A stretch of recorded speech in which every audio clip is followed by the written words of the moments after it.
उठी गईले दूजे दिन के चंदवा, जियरा मोर घबराय, जियरा मोर घबराय। नाही करे छठ के तैयारिया, जियरा मोर घबराय, जियरा मोर घबराय। नाही कैले छठ के तैयारिया, घर में कुछ ना हमार, घर में कुछ ना हमार। बाहर से आवले कवन रामा, सुन धन अर्ज हमार, सुन धन अर्ज हमार। उगी गईले दूजे दिन के चंदवा, काहे बैठू मनवा के मार, काहे बैठू मनवा के मार।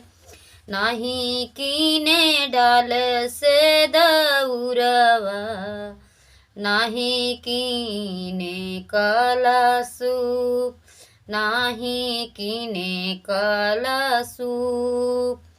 इतना बचन सुन कवन रामा, सुन धन अर्ज हमार, सुनो धन अर्ज हमार।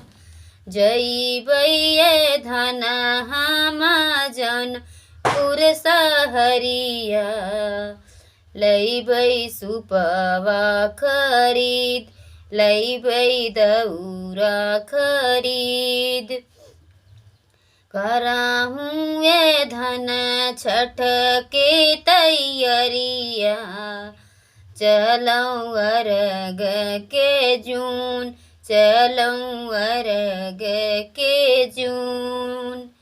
दूजे दिन के उगी गईले चंदवा, जियरा मोर घबराय, जियरा मोर घबराय।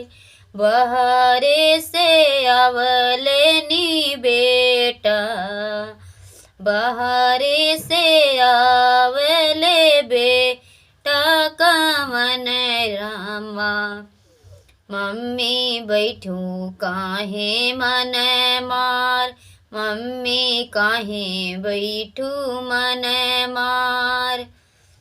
दूजे दिन के उगी गईले सूरज देव, कुछ ना घरवा हमार, कुछ ना घरवा हमार।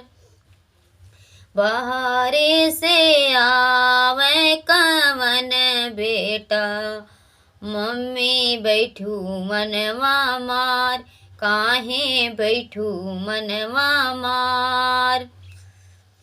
नाही लाए, नाही लाए सेब नारियलवा, जियरा मोर घबराय, जियरा मोर घबराय। नाही कीने सेब नारियलवा, नाही कीने काला सूप, नाही कीने काला सूप। उगी गईले दूजे दिन के चंदवा, जियरा मोर घबराय, जियरा मोर घबराय। बेटा बोलले सुन, बेटा बोलले सुनहूँ, मम्मी अर्ज हमार, मम्मी अर्ज हमार।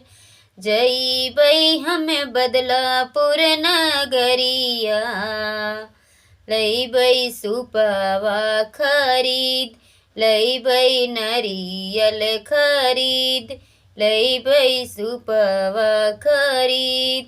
करहूँ ना छठ के तैयारिया, चलहूँ अर्घ के जून, चलहूँ अर्घ के जून। तो कैसा लगा हमारा गीत आप लोग कमेंट में ज़रूर बताएं।